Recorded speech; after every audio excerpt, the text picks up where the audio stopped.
Well, you know. Are we ready? Phones on silent.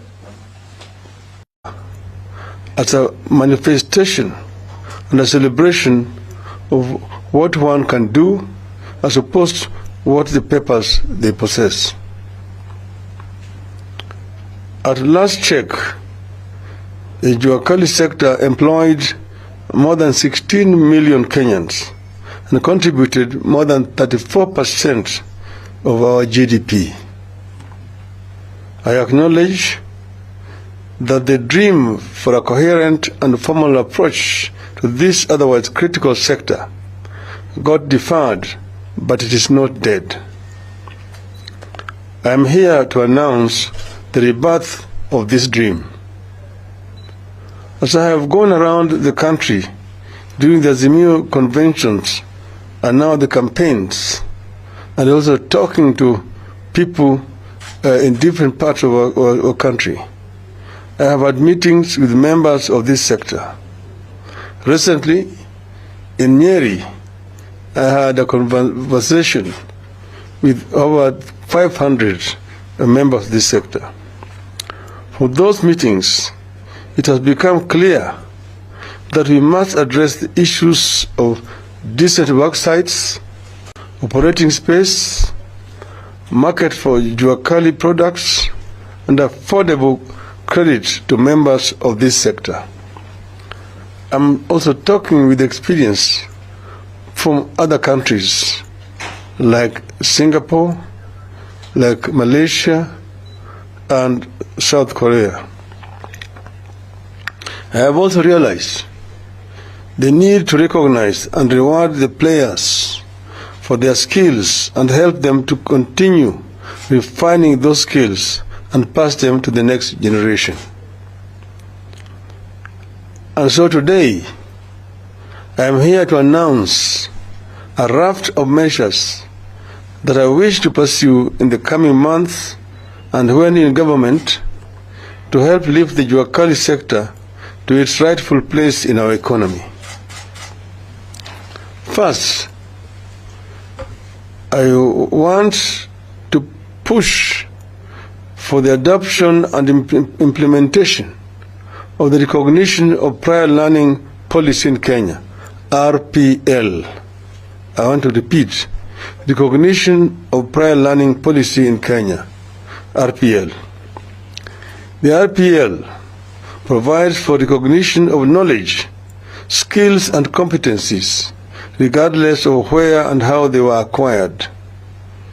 It is a progression map to facilitate the transition of skilled workers from informality to formality. In other words, these people may not have gone to any technical training institute or college, but through practice they've acquired the knowledge which needs to be recognized. With the RPL, our country and my government will be addressing the needs of millions of Kenyans who flock to work in industrial areas of our various towns, armed with the excellent skills but no certification. They are therefore overworked and underpaid for their otherwise excellent skills. I will give a few examples. Number one, the tile fitters. They are among the best in the world, but because they lack certification, they are unable to directly secure tile fitting jobs. The jobs therefore go to middlemen who have papers but no skills, who in turn hire the tile fitters and take the lion's share of the pay. The RPL certification will change this situation completely, allowing our tile fitters to secure the jobs and earn the money directly.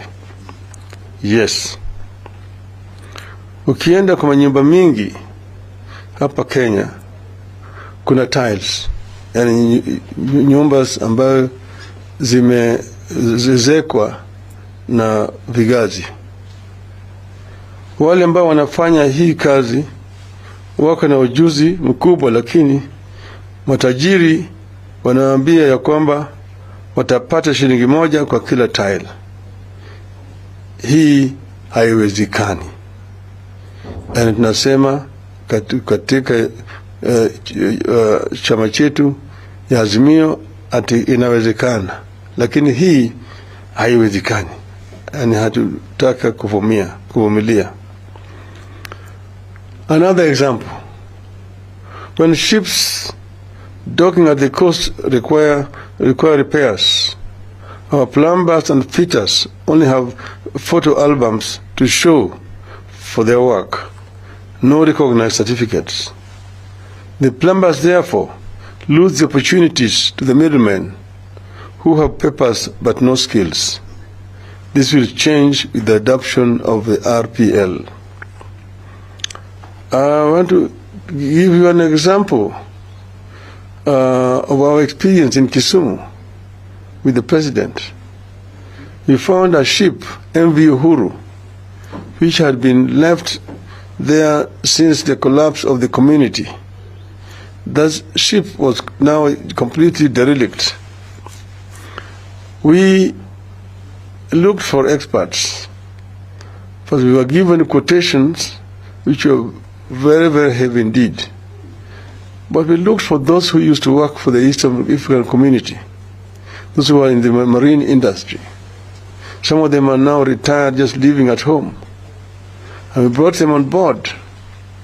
They were able immediately to identify the spare parts in some of the stores there at the ports. They also had the knowledge of the sources of other spare parts from companies in the UK.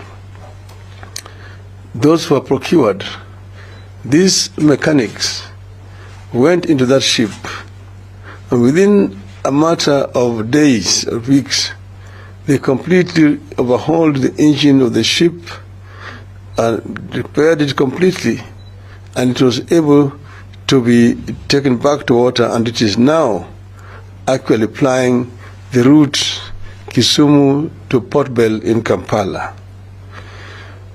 This is basically a demonstration of the skills that we have in this country. Our furniture makers at various JUA points across the country, like for example Ngong Road, we all agree they make great furniture. But many of them have to go through brokers to reach the high-end market, where their products are sold at very high prices, while the makers earn peanuts. The RPL policy will enable artisans to get fair market value for their furniture. Na si Ngong Road peke yake, hata ukienda Mombasa Road, mambo ni haya. Ukienda Kisii Town, huku daraja mbili huku Kisii Town, kuna duka nyingi pale ambao wanauza viti, meza na vitanda. Bidhaa haya zote zinatengenezwa na Mutiso kutoka Kitui. Alafu wanasema hiyo viti zimetoka ng'ambo. Mutiso analipwa pesa kidogo sana ya kutengeneza viti na ujuzi yake, lakini mwenye duka anaenda nyumbani na pesa mingi zaidi. Take automobile garages. Every day, thousands of people flock garages where mechanics with excellent skills correctly diagnose the problem and do satisfactory work, but get very little pay due to lack of certification. Most times, renowned garages whose owners have the papers but no skills subcontract the JUA mechanics for very little pay. This will change with their appropriate certification from the RPL. Ziwani, Kisumu garage, na kila mahali tuko na makanika wengi zaidi. Hawa jamaa wanaleta magari zao kutoka Ujerumani, watafungua na wakatengeneza na wapate shilingi 1,000. Kuna wale ambao wanapiga gari rangi. Kampuni inapata 120,000 na yule mwenye kupiga rangi anapata shilingi 3,000 peke yake. Hii lazima iishe. We all know the hundreds of very skilled painters who line up every morning at the CBD waiting to be contracted by middlemen who get paint contracts. The fortune of those painters is going to change with the RPL. Utakuta Osoro, utakuta Kinyanjui amekaa kando hapo barabarani, hapo ufungamano street. Ukimsalimia yeye, badala ya yeye akupe mkono, anatoa brush ya kupaka nyumba rangi. Huyu jamaa ako na ujuzi mingi sana. Anajua hata kuchanganya rangi, lakini ile pesa ambaye anatapasa kwanza atanunua naye maziwa, kwa sababu rangi inaumiza kifua ya wafanyikazi. Huyu jamaa na ana ujuzi wake lazima aangaliwe. Maana yake jamaa akitoka pale anaajiriwa, anafanya kazi siku mzima, lakini ikifika jioni ile pesa ambayo anapewa ni kidogo sana, na yule middleman ambaye alimtoa kule ufungamano street yanapata pesa mingi zaidi. Haya hatutaki kuvumilia. I am convinced that the adoption and implementation of the RPL policy will have an immediate impact on millions of skilled Kenyans who have no formal recognition. I am aware that the Jubilee government is working to launch this policy, a policy. I want to appeal for speed. My government will pick up from here. It is long past time to do something for this sector, and that has absorbed majority of the new startups, retrenchees, retirees, school dropouts, and those dismissals from the private sector and public sector organizations. It is long past time for the country to do something for this sector, which is currently the single largest employer in the country and a source of livelihood for many. I also said that it is not right to refer to this sector as an informal sector. It is the biggest employer in the country. As I said from the start, it employs close to 16 million people and actually produces 35% of our GDP. We need to formalize this sector. We need to construct formal sheds for these people, to put up markets for the wares which coming up from those sheds, and also regularize the way that they contribute to the economy through payment of some taxes.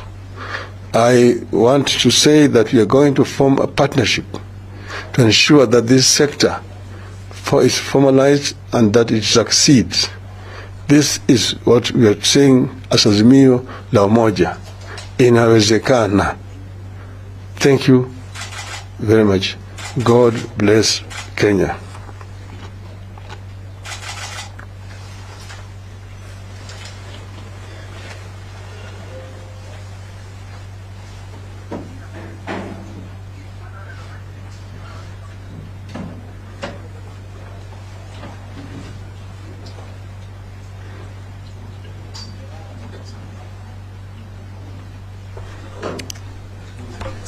So, asante.